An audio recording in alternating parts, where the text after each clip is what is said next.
This time on One Foot Flipper, we look at 8 different strategies different eBay sellers use for their stores. Stay tuned. One Foot Flipper. Hey everybody, Paige here, One Foot Flipper. How's it going? Thought today we'd look at 8 basic store strategies that people like to use on eBay. I may or may not have done this topic sometime in the past. I don't know. I've got hundreds of videos at this point. But I know this one will, at least, if I have done this before, it'll be a little bit different because the first one I'm gonna hit on is one that I had previously not really thought of all that much until recently. And we're going to start with the 4 that I think are actually good, solid store strategies at work. Then we'll have a bonus one. Then we'll start looking at the bad strategies. That way, I could put the bad strategies first, but the last thing I want anybody to do is watch all the bad strategies, get distracted, walk away from the video, never come back, and somehow think that those were the good ones. So, the first one we're going to look at here is high sell-through rate items. Only high sell-through rate items.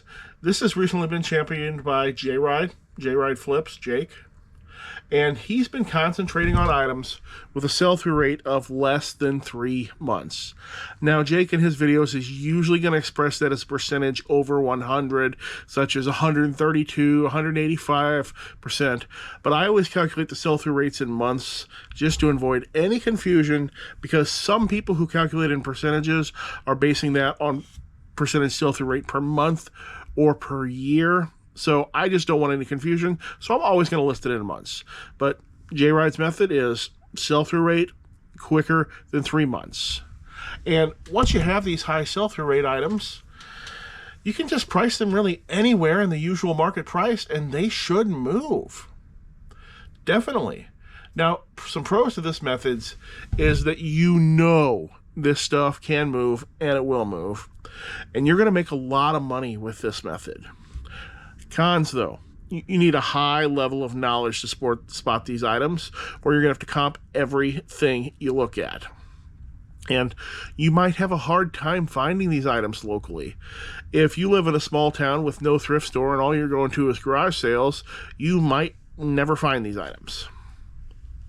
And you might have to resort to pouring over various bulk lots online and trying to spot these items, something which Jake is also seemingly successful at it, but hey, you're competing against him and everybody else who uses these methods as well when you're trying to do that. Not saying you can't be successful, but definite knowledge is required for this. All right, let's look at our next method, number 2 method, best price method. I champion this method. The idea is that when an item sells on eBay and you've got one, you want your item to be the next one that sells. If you go to list the Bretonian Buccaneers Man of War box on eBay, you don't care how many of them are currently on there, you want yours to be the next one to sell. And this method is usable for any item with a specific name that isn't extremely condition dependent. And what you do is you search active and sold listings, both, and then you go ahead and you list your Bretonian Buccaneers a few pennies cheaper than the lowest current ship price. Or if in your price research you found out that all of the currently listed prices are above what the item's ever sold at, which is extremely common when you get rarer items like this where there might only be 2 or 3 of them on eBay, in that case, go ahead and list it at the highest shipped price listed and sold. Say the highest this has ever sold for is $50 shipped, and currently they're listed at $70, $90, and $123. List yours at the $50 shipped. Yours is gonna sell first. Now, sometimes you're gonna find that the lowest current price is stupid. If you look these up and you see them listed at 50, 70, 100. We'll see them listed, at 20, 50, 70, and 110, and you look at solds, and it normally sells for 50 plus, you can just go ahead and ignore that 20, let that one sell first, and you want to just undercut that next one up the line. Just let the person giving theirs away sell it first. If they're giving it away by too much, you may even want to think about buying it. Now, a pro to this is price really does sell. Your item is going to be almost certain to sell next of the identical items available on eBay. And this doesn't require promoted listings at all. Promoted listings, not going to help very much here. Cons, though, does not maximize your return. You are not getting every possible dollar here. You aren't, obviously. But I still like it. It gets things moving. Third method we're going to look at, the middle of solds method. You look up your sold comps on the item, and you price your item in the middle of that range. This is really popular among YouTubers that actually do price research. And it's got the good advantage that, you're never really pricing anything outside the usual range. And the item should sell eventually. However, drawback to this is any downward trend in the market value of the item is going to probably leave you either at the high end of the range, possibly waiting years to sell, or above the range altogether, which can lead to things never moving. So if you're using this method, you definitely want to either be rechecking your prices later or having some sort of markdown schedule so you don't get stuck with things that were right choices that become mistakes later, because market prices do change. Right, next up is the sell similar method. Don't even bother looking at the currently listed prices. Look at solds. Find the sold that is closest to yours in every single respect. Hit that sell similar button and list yours at the same price. If it sold 3 weeks ago at that price, it should sell again at that price. Now, this is what I do with records, antiques, ephemera, and other unique items, because you can't always find the exact same item. But, if you've got the ledger book from a 1930s pawn shop, all filled out in the business records or whatever, say, there's probably not one of those on eBay. But hey, the ledger book from a 1930s ice cream shop sold last month for $32. So why don't you try that pawn shop ledger out at $32 as well? Seems like a good price. That's the closest item. So hit sell similar and list yours at that same price. All right, this is going to conclude the methods that I can 100% endorse that I know work. I've got one more. This one's going to be a bonus method. I don't think anybody's using it, but I feel like it would absolutely work. And that is the $100 100% sell-through rate store. And it's actually pretty easy. Don't do any price research whatsoever. Nothing. List every item at $100. Britain Buccaneer box, $100. Commonwealth picker mug full of ketchup, $100. Doctor Who clock, $100. Every single morning, go in, lower the price of your whole store by $1. And hit the little checkbox there when you're doing the mass editing to set a minimum price. I suggest $2. You don't want to be pulling things out of storage to sell for $1. And then once a week, throw everything at your minimum price point away or donate them, whatever it is that you choose to do there. This should sell everything that isn't an absolute mistake, and it should sell all of it in just over 3 months. So basically 100% sell-through rate. Downside is you're not going to always get all the money because you're going to be well above the price. You're going to be well above market price most of the time for quite some time. Then you're going to hit market price, and then if it doesn't sell instantly, you're going to start dipping below market price. But it still sells everything. And it probably sells everything better at a better price than you might get on a live auction, such as Whatnot.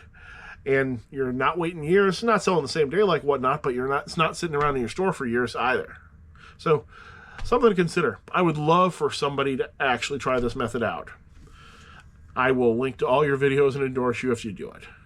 All right, now let's get on to the bad methods. Common, but bad.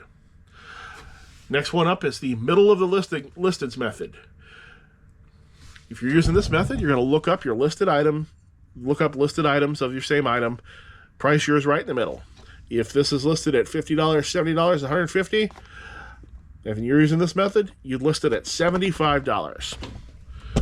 This 100% does not work, and it's going to lead to almost no sales.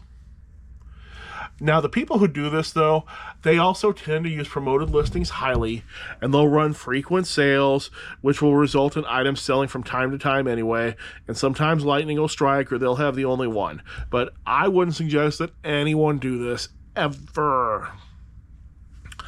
Next bad method up is the I touched it method. You look up the prices, and you list yours arbitrarily higher anyway. After all, I touched this one. 1 Foot Flipper touched this item. That makes it better than the others. Plus, people don't like the price. They can send an offer, right? Don't most people sending offers start at the 137 items down the page that's $48 instead of sending their offers at the person who's got it listed for $22? They don't do that? That's strange. Then why would anybody think that they would do that? This is an extremely popular pricing method among eBay forum members. And it's frequently defended by the sellers with phrases such as, "My customers know me and they know they're getting a better product with me. I've sold on eBay for 20 years and I know what I'm doing." That Quickly Down Under DVD would just sell if eBay wasn't hiding my listings. These sellers will often run sales, but a 30% off sale does not help when the best values in your store start at 50% over market rate.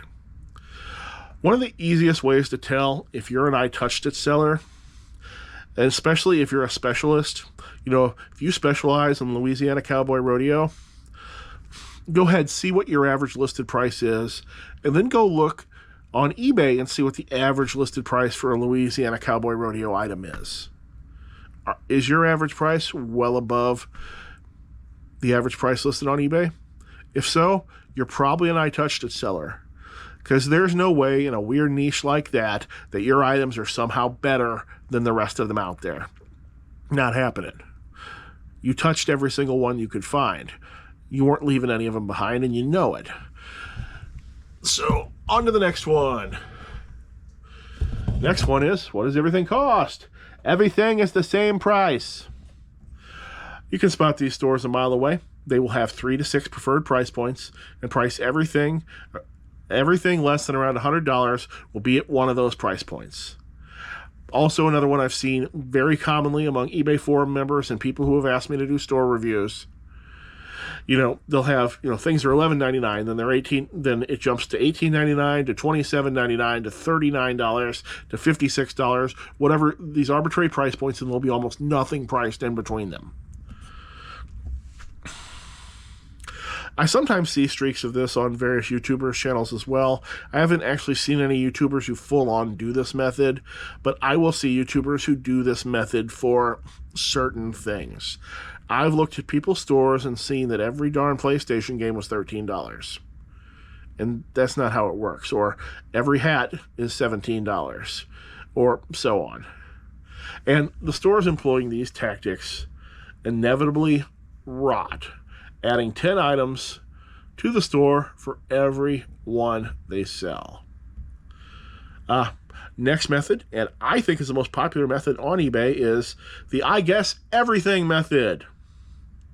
This has to be the most popular method on eBay because there's no other way to explain the listed prices we see. Where you go and look at anything and 80% of them listed listed higher than what the item has ever sold for. This method is pretty easy. You just guess a price for each item and do zero research. And here's the thing. This seems to work at first for sellers. When they get started out, they're guessing all the prices, but you know what? Sometimes they guess right. Sometimes they guess low, and those items sell. But as they continue on in their career, their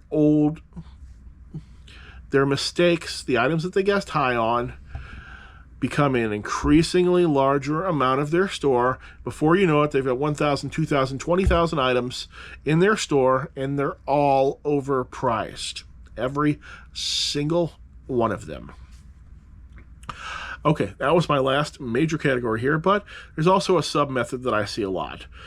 They're going to choose one of the methods above, but then they're going to create a public coupon and increase all the prices in their store to take that coupon into account.